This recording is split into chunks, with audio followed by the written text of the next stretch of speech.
안녕하세요. 어쩌다 보니 결혼하자마자 얼마 지나지 않아 시어머니를 모시고 살게 되었어요. 원래 저희 시어머니는 아버님 돌아가시고 나서 쭉 혼자 살고 계셨어요.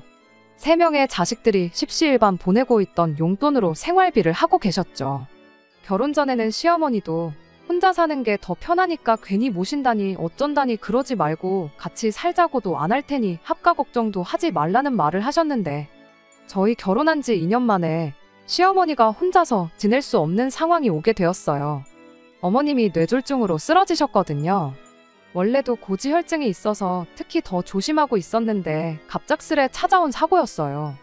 다행이라고 해야 할지 어머님이 그때 마침 혼자 계셨던 게 아니고 친구분하고 같이 계셨던지라 최악의 상황은 면할 수 있었는데 결국 후유증이 찾아와서 간병인이 필요해진 상황이 되었던 거예요. 사실 시어머니 생활비라고 해서 3명의 자식들이 돈을 엄청 넉넉하게 드리는 것도 아니었어요. 벌이가 거기서 거기다 보니 셋이 모아 돈 100만 원 만드는 것도 고작이었죠. 그런데 이제 간병인 비용까지 추가적으로 부담하게 생겼으니 돈 내는 게 아까웠던 건지 힘들었던 건지 둘째 신우가 나는 이제 더는 못 낸다 하고 나온 거예요. 둘째 신우네가 장사를 하고 있었는데 경기가 계속 풀리지가 않아서 안 그래도 그것 때문에 고생 중이었거든요.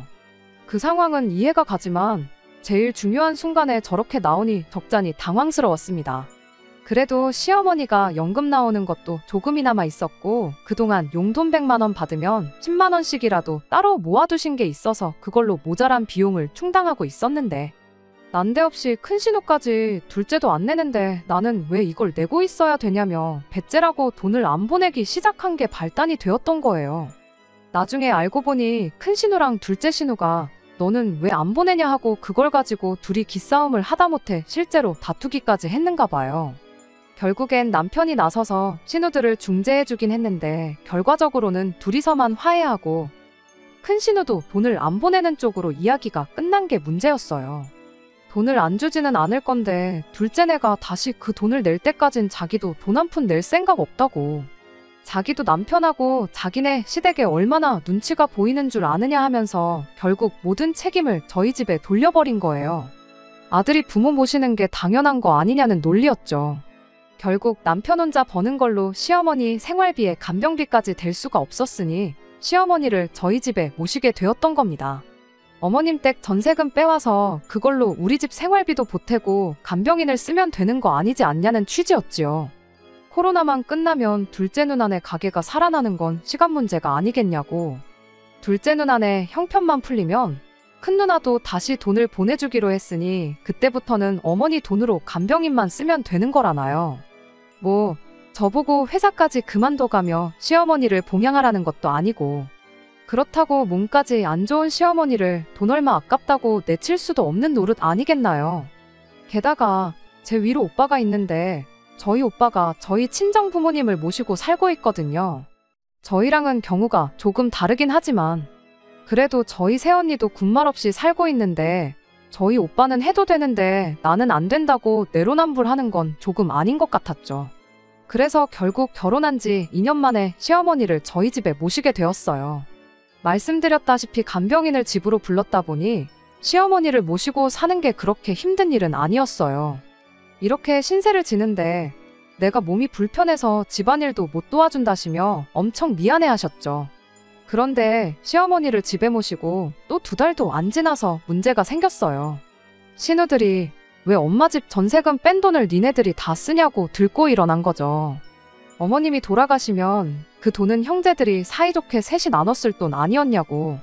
그런데 그 돈을 상의 한마디 없이 다 써버릴 생각이냐고요.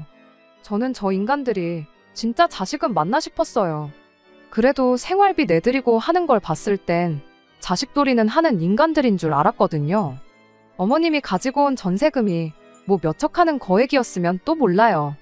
전세금 빼고 집안 집기들 다 정리하고 어머님이 따로 모아놓으신 돈이 9천만 원이 전부였거든요. 그거 셋이 나눠봐야 3천만 원밖에 안 되는 돈이잖아요. 한 달에 30만 원씩 드리고 본전 찾아가는 느낌으로 그 돈을 돌려받아 가고 싶은 생각이었을까요? 그걸 남편이나 제가 저희들 입속 태우는데 쓰는 것도 아니고 간병 비용 내는 건데 그걸 가지고 니 거 내 거 따지고 있는 게 어이가 없었죠. 시어머니도 딸 자식들이 그러는 꼴 보이는 게 참담하셨는지 한동안 식사도 제대로 안 하고 그러셨어요. 내가 얼른 죽어야 형제들끼리 우애라도 지키겠구나 하시는데 참 보는 제가 마음이 다 아플 정도였죠. 그 와중에 남편은 누나들한테 말 한마디 똑바로 못하고 남은 돈이라도 받아가라며 그 와중에 남아있는 어머님 돈을 3등분해서 누나들한테 벌써 가져다 줬더라고요. 참 기가 차고 어이가 없었지만 일이 이렇게 된 것 또 무슨 방법이 있었겠나요. 결국 간병비 부담에 제가 다니던 회사를 그만두고 새로운 일자리를 구하게 되었어요. 낮 시간에만 짧게 일하기로 한 거죠. 그러면 낮 동안만 짧게 사람 쓰고 제가 퇴근하고부터 저녁까진 제가 대신 시어머니를 간병할 수 있었으니까요. 어차피 아이가 생긴다면 저는 직장을 그만두고 전업주부를 할 계획이었다 보니 이 결정에 불만이 있거나 한 건 아니었습니다. 남편도 시어머니도 늘 저한테 하루는 고맙다, 하루는 미안하다 번갈아 가면서 말해주기도 했지만 말씀드렸다시피 누구한테 인정받자고 시어머니를 모시는 게 아니었으니까요. 그렇게 시어머니 모시고 살기를 어느덧 3년이라는 시간이 훌쩍 지나가 버렸네요. 말씀드린 대로 저희 오빠네가 친정부모님을 모시고 살고 있었는데 거기에는 이유가 따로 있었어요. 친정부모님 집이 2층 집이에요. 사실 모시고 산다기보단 저희 오빠네가 저희 부모님 집에 새들어 산다는 느낌이 더 강했죠. 겸사겸사 조카도 봐주시고 그러기로 했던 거였는데 지난 여름에 비가 엄청 많이 왔잖아요. 그때 물이 넘쳐서 집을 고쳐야 하는 지경에 이르르게 되었던 거죠. 일단 오빠네는 새언니네 친정집에 신세를 지기로 했는데 당장 저희 부모님은 하루라도 빨리 집을 고쳐야겠다고 근처에 방 하나 구해가지고 지내시기로 했어요.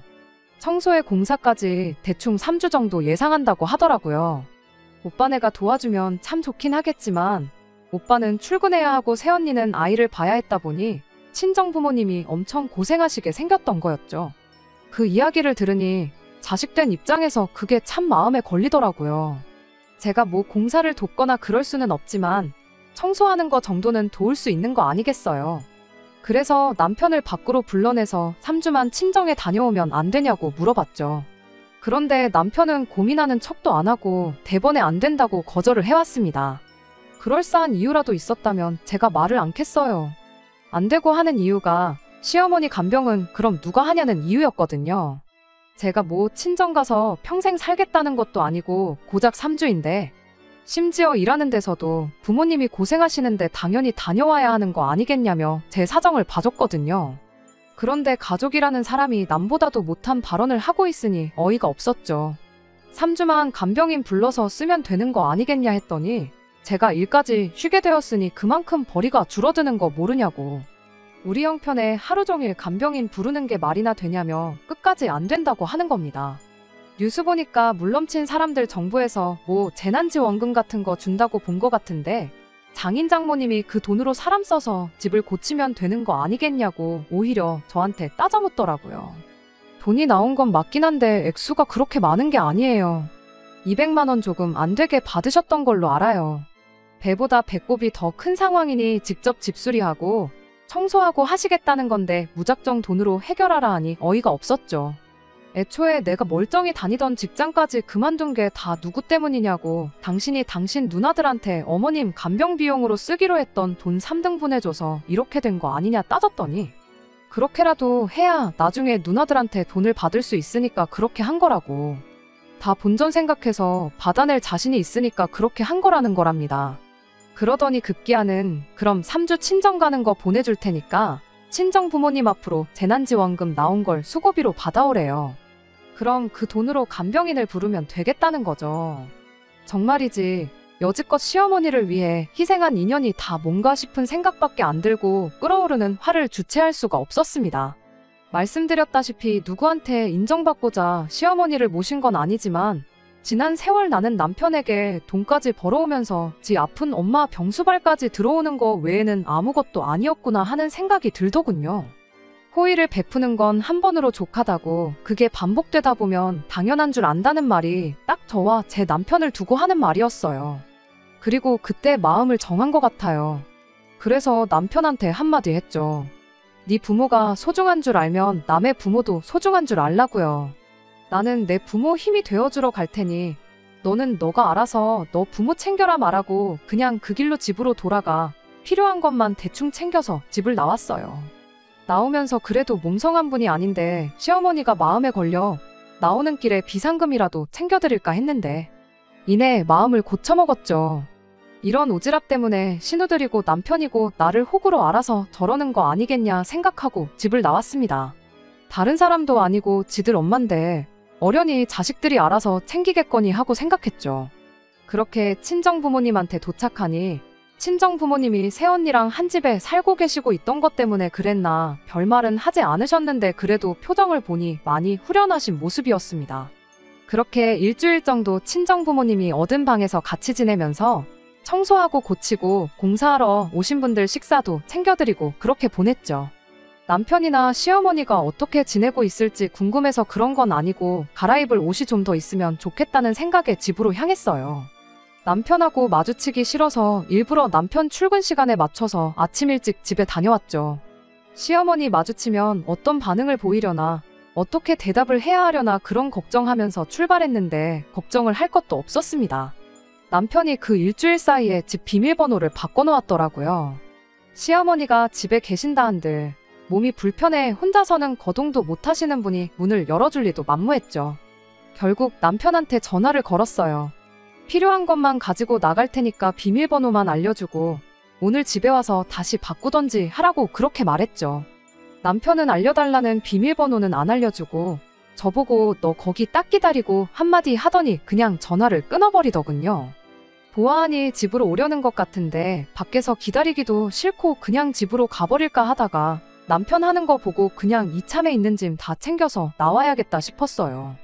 뭐 비밀번호 바꿔놓은 시점에서 이미 다 끝난 거나 마찬가지인 이야기겠지만요.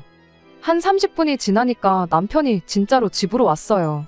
여길 어디라고 기어들어오냐 하면서 뭐라 떠들길래 뭐 이 집이 네 혼자 집이냐고 결혼할 때 내 돈도 들어간 집이니까 닥치고 문이나 열라고 한마디 했죠. 제 입에서 닥치라는 강한 단어가 나오니 순간 남편이 흠칫하더니 끝내 문을 열어주대요. 그렇게 집에 들어가니 시어머니가 집에 안 계시더라고요.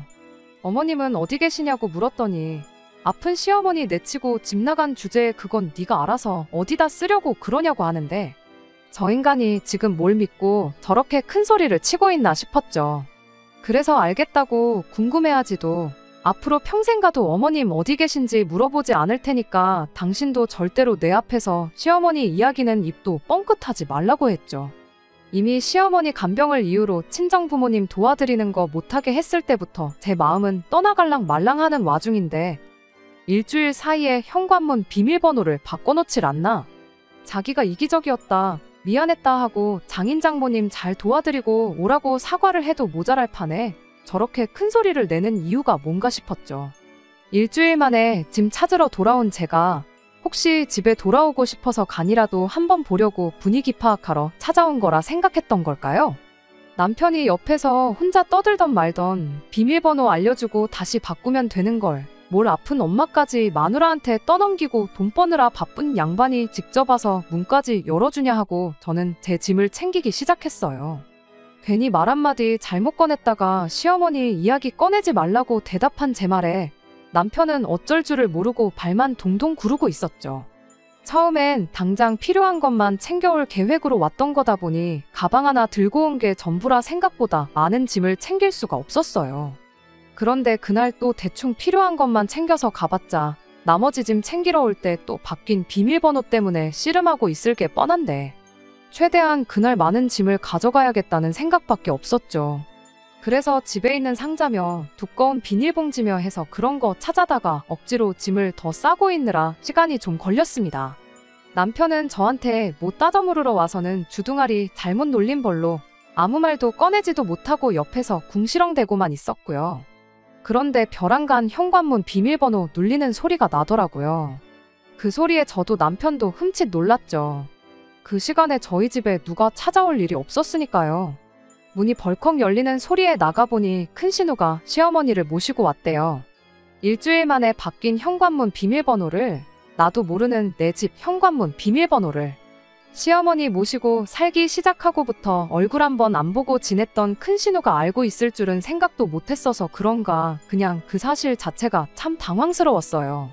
그런데 당황한 게 저 혼자만이 아니더라고요. 남편은 물론이고 큰신우 표정만 봐도 당혹스러움이 잔뜩 묻어 있었거든요. 남편이 입을 열기 전에 큰신우가 먼저 입을 열었습니다. 니들이 이 시간에 집에는 왜 있냐고요. 남편도 이어서 한마디 하더군요. 어머니는 왜 다시 모시고 왔냐고요. 혹시 지금 누나가 집에 온 거 어머니 집에 두고 가려고 온 거냐고 묻대요. 대충 상황을 보아하니 사이즈가 딱 나오더라고요. 남편이 제가 친정으로 떠나자마자 간병인 구하기 싫다고 그걸 큰신우네 집으로 보내버렸던 거죠. 그렇게 일주일 모시다가 더는 못하겠다 싶었던 건지 남편 출근해 있는 사이에 시어머니를 몰래 집에 다시 돌려다 놓고 도망칠 계획이었던 거 아니겠나요? 그런데 본의 아니게 남편이 저 때문에 집에 오게 되면서 그 상황을 딱 걸리게 돼버린 상황이구나 싶었습니다. 아니나 다를까 큰신우가 이미 상황을 들켜버린 마당에 변명할 필요도 없다고 생각한 건지 대번에 이제 못 해먹겠다고 너네가 모시던 거니까 엄마는 니들이 알아서 하라고 그러더군요. 그리고 말 끝나기가 무섭게 그냥 집에 가려고 현관문 쪽으로 쓱 몸을 돌리대요. 남편이 가긴 어딜 가냐고 큰신우를 붙잡았고요. 어머님 간병이야 이제 제 손을 떠난 일이라 생각했고 남매 간의 문제 또한 제가 껴들 일이 아니라 생각해서 저는 그냥 신경 안 쓰고 제 짐이나 챙기고 있었어요. 그런데 한참 둘이 티격거리는 걸 듣고 있자니 아주 가관도 그런 가관이 따로 없었습니다. 큰신우는 여태 니들이 모셨으니까 니들이 계속 모셔야 한다는 소리만 계속 하고 있었고 남편은 여태껏 3년 동안 내가 어머니를 모셨는데 몇 주 집에 모시고 있는 게 그렇게 힘든 일이냐 따지더라고요. 남편이 몇 주라는 이야기를 하는 걸 보니 제가 친정부모님 도와드리고 온다는 그 3주만 어떻게든 버티면 제가 돌아와서 다시 시어머니를 모시고 살아줄 거라는 생각을 했던 건가 봐요. 그래서 그냥 이참에 확실하게 하는 게 좋을 것 같아서 신경 안 쓰고 있으려다가 저도 중간에 껴들어서 한마디 했습니다. 일단 여기서 이럴 게 아니고 둘째 신우도 같이 해서 이야기하지 않겠냐고 말을 꺼냈죠. 사실 둘째 신우는 없어도 그만인 상황이었지만 신경 쓰지 않으려고 해도 신경을 쓸 수밖에 없는 상황이었어요. 어머니를 앞에다 두고 자식 둘이서 네가 모셔라 내가 모셔라 아주 앞으로 안 보고 지낼 기세로 아웅다웅 하고 있는데 몸까지 아픈 시어머니 기분이 얼마나 참담하겠나요. 저까지 껴들면 모르긴 몰라도 아마 개싸움이 날 것 같은데 그 모습까지는 보여드리면 안 되겠다는 생각이었죠. 뇌졸중이라는 게 재발 위험도 있다는데 자식들 저러는 거 보다가 혈압 올라서 또 쓰러지시면 그것도 큰일이잖아요. 그렇게 제 제안에 따라 집에 간병하는 분 불러서 어머님 맡기고 저희는 저희끼리 해서 둘째 신우네 가게로 향했습니다. 장사가 안 된다더니 한참 점심때라 손님이 북적거려야 할 식당에는 개미새끼 한 마리도 보이지 않았습니다. 둘째 신우는 심해부랑 같이 홀에 나와 앉아서는 넋놓고 둘이 핸드폰 화면만 넘기고 있었어요. 큰신우랑 저희 부부에서 예상도 못한 세 사람이 가게에 들어오자 둘째 신우가 적잖이 당황한 모습으로 셋이서 여긴 또 웬일이냐고 묻더라고요. 둘째 신우도 눈치가 있는데 큰신우까지 껴있으니 일이 그래도 보통 일은 아니겠구나 싶었나 봅니다. 아무튼 그렇게 삼남매가 한데 모여서 때 아닌 가족회의를 하게 되었어요. 피는 못 속인다더니 둘째 신우도 큰 신우랑 별반 다름없는 소리를 하더군요. 여태껏 니들이 모셨으니 저희가 계속 모셔야 한다는 소리를 말이에요. 남편은 거기다 대고 큰 신우한테 했던 말을 그대로 꺼냈고요. 내가 3년을 모셨는데 그깟 3주 모시는 게 뭐가 그렇게 싫어서 그러느냐는 남편 말에 제가 남편 말 자르고 한마디 했습니다. 당신이 모시긴 뭘 모셨냐고. 모신 건 내가 3년을 모셨지 당신은 한 게 아무것도 없지 않냐고 말은 똑바로 하라고 했어요. 친정 갈 때 내가 3년 모셨으니 당신이 3주 모시라고 하지 않았냐. 내가 했던 말을 그대로 당신 누나들한테 한 거냐고. 정말 어이가 없다고요. 그런데 그걸 본 신우들이 말 한 번 잘했다고 올케가 다 했지. 네가 한 게 뭐 있냐며 말을 보태더라고요. 제가 남편한테 한마디 한 게 자기들 편을 들어주는 건 줄 알았는가 봐요. 그래서 오해하지 말라고 한마디 해줬죠. 남편이 한 게 없다고 해서 형님들이 어머님을 안 모셔도 된다고 하는 소리 아니라고요. 남편이 틀린 말 한 건 아니지 않냐고. 생판남이나 마찬가지인 제가 어머님을 3년 모셨는데 고작 일주일 모시고 못하겠다고 이러는 거 솔직히 꼴불견이라고 한마디 했죠. 그랬더니 제 말에 대답은 못하고 너가 왜 남이냐고 남편하고 결혼했으니 우리 집 사람이랍니다. 어머님 전세금 나눠 먹을 땐 지들끼리 셋이서 신나게 나눠놓고 모실 때는 가족이라고 하면 퍽이나 그 소리가 와닿겠다고 자식이 해야 할 도리를 떠넘길 생각 말고 앞으로 어머님 어떻게 모실지나 지금 정하라고 했어요. 두 신우는 입을 모아 지금 이러는 게 그 돈 너 빼고 우리가 노나 먹었다고 그러는 거냐며 그럼 둘이서 1,000만 원씩 만들어 줄 테니 2,000만 원 받고 시어머니를 모시고 살라는 소리를 하더군요. 어이가 없었죠. 제가 이렇게 3남매 모아놓고 이야기하는 자리를 만든 이유는 내가 지난 3년 얼마나 고생했는지 아느냐 알아달라고 만든 자리 따위가 아니라 앞으로 어머님을 어떻게 모실지 허심탄회하게 한번 세 가족이서 이야기해보고자 만든 자리인데 이 자리에서도 서로 안 모시겠다 떠넘기고만 있으니 제가 친정부모님 도와드리고 집에 돌아온들 수고를 알아주기는커녕 돈 얼마 못 받은 것 때문에 앙심 품고 아픈 시어머니 모시기 싫다고 집 나갔던 며느리 소리 듣고 사는 게 고작이겠구나 싶었어요. 이때 이미 저는 이혼할 결심을 확실히 굳혔죠. 2,000만 원 받자고 아픈 시어머니 모시고 사는 며느리가 세상에 어디 있겠냐고 내가 돈 때문에 그러는 거였으면 시어머니를 모실 게 아니라 그냥 요양원에 취직해서 다른 아픈 사람들 돌보면서 제대로 된 월급 받고 일하고 있었을 거다 한마디 했어요. 적어도 세 가족이서 시어머니 돌아가면서 모시는 쪽으로 이야기해 볼까 해서 자리를 만든 건데 서로 떠넘기기 바쁘니 당신들이랑 더 이야기해봤자 시간만 낭비할 뿐이지 아무 소용 없겠다고요. 저는 이제 이혼을 하는 한이 있더라도 손 뗄 테니 어머님 거취는 셋이서 알아서 정하라 말하고 자리에서 일어났어요. 그런데 그 와중에도 둘째 신우가 우리는 장사를 하기 때문에 현실적으로 모시는 게 불가능하다며 큰 신우네랑 저희가 반년씩 시어머니를 모시면 안 되겠냐고 자기만 혼자 쏙 빠지려고 장꾀를 부리더라고요. 장사가 대수냐고 우리도 맞벌이 하면서 모셨다고. 그리고 지금 상황상 어머님 모시기 제일 좋은 게 둘째 형님인 거 모르냐고 한마디 했어요. 가게가 장사가 안 된다길래 얼마나 안 되나 봤더니 이건 뭐 점심시간 1시간 동안 개미 새끼 한 마리도 안 들어오지 않았냐고. 한 사람만 있어도 충분한 것 같은데 뭐하러 둘이나 나와가지고 가게에 죽치고 앉아있냐고 했죠. 그 시간에 그냥 형님이 어머님 간병하고 있으면 되는 거 아니겠냐고요. 한 달에 어머니 간병 비용 30만 원 보태는 것도 힘들다고 안 주고 있지 않냐고. 그냥 이참에 어머님 모시고 동생이랑 형님한테 30만 원씩이라도 받으라고 했죠. 그럼 이렇게 장사도 안 되는 가게에 죽치고 앉아있는 것보다 돈은 더 벌지 않겠냐고요. 그랬더니 큰 신우도 남편도 이게 정답이다 싶었는지 그러자고 어머니는 둘째 신우가 모시는 걸로 하자고 아주 며칠 굶은 하이에나 새끼들 마냥 달려들대요. 말이 그렇다는 거지. 어머님 모시는 건 셋이 알아서 자라비하라고 그리고 남편은 한동안 저랑 이혼 준비한다고 정신없을 테니 돌아가면서 모실 거거든 그거 하나만 감안해달라고 말하고 자리에서 일어났습니다. 난데없는 이혼 선언에 네가 모셔라 서로 헐뜯던 신우들이 말을 멈추고 저를 쳐다봤고 남편도 깜짝 놀라서는 갑자기 이혼이라니 그게 무슨 소리냐며 저를 따라 자리에서 벌떡 일어나더군요. 거기서 남편이 무릎이라도 꿇고 땅에 머리를 찧어가면서 미안하다고 사과했다고 한들 이혼하겠다는 저희 결심이 바뀌지는 않았을 거예요. 그런데 거기서 남편이 정말 손톱만큼이나마 남아있던 정을 확실히 떼주더라고요. 저를 따라 자리에서 일어나더니 저를 붙잡는 게 아니고 지 누나들한테 어머니 때문에 나 이혼당하게 생겼다고 자기 이혼당하는 꼴 보기 싫으면 누나들이 이제 어머니 좀 모시고 살라는 소리를 하더라니까요. 진짜 어떻게 그걸 빌미로 시어머니 모시고 사는 일을 면피를 하려고 하다니. 어떤 면으로는 고맙기도 했죠. 그나마 남아있는 정까지 확실히 떼주니 이혼할 결심을 더더욱 확고하게 해준 거나 마찬가지였으니까요.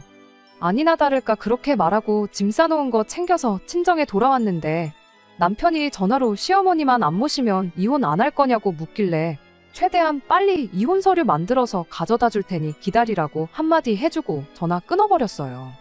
제 짐은 그날 거의 다 챙겨서 나왔다 보니 그 후로 이혼할 때까지 집에 따로 가야 할 일은 없었죠. 시어머니는 결국 일주일씩 돌아가면서 집에 모시기로 했다는데 그 이야기 들으니 일주일마다 짐이며 이런 거 옮기고 그럴 거 생각하면 어머님한테 못할 짓 아닌가 생각도 들었지만 이 또한 오지랖이다 생각하고 이내 관심을 끊어버렸죠. 결국 남편과는 이혼을 하게 되었어요. 남편이 그날 강하게 나온 데에는 나름 이유가 있었더라고요. 이혼소장 받으니 먼저 짐 싸서 나간 것도 저였고 시어머니를 모시고 사는데 제가 합의를 했으니 이혼할 때 재산 분할이나 이런 부분에 있어 제가 불리할 거라고 생각했었나 봐요.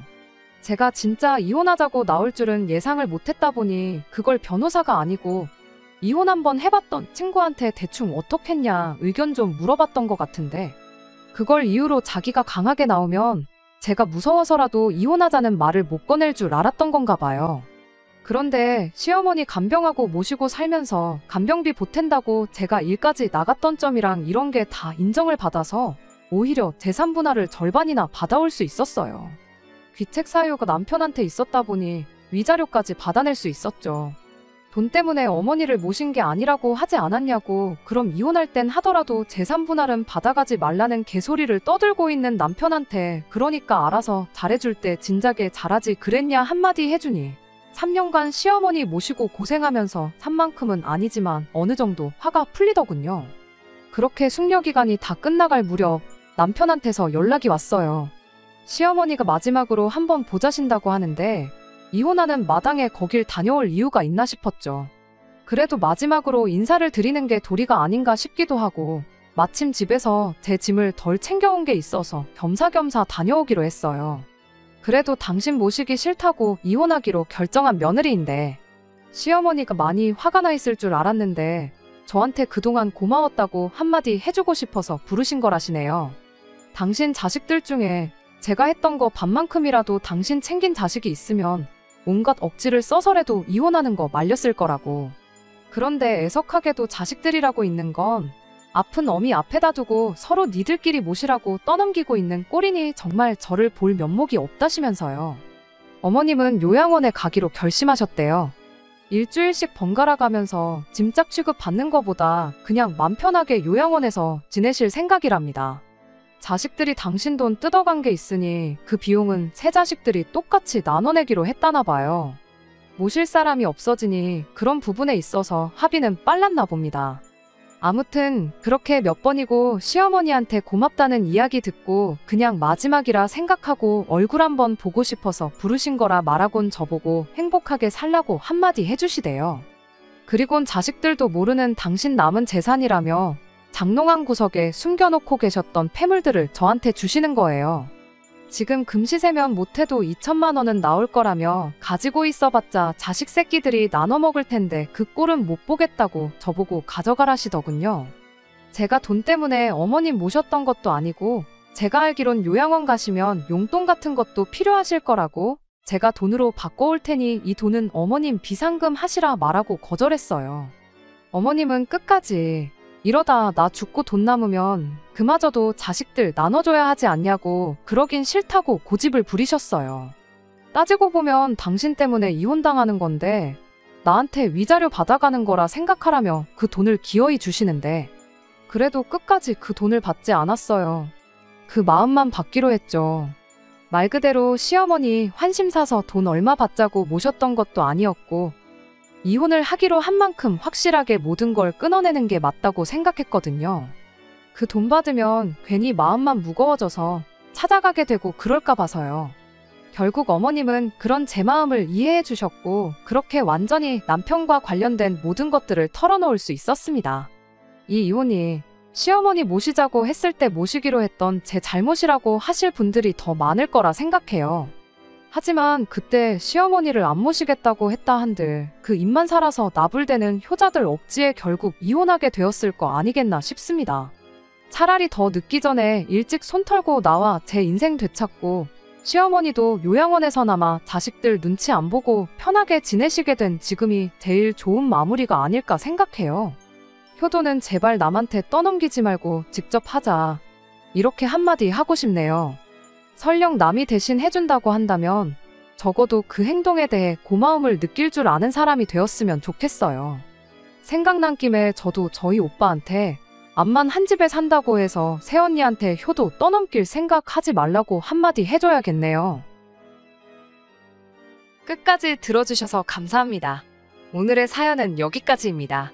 구독과 좋아요, 알람 설정 부탁드리고 더 좋은 사연으로 다시 찾아뵙겠습니다. 감사합니다.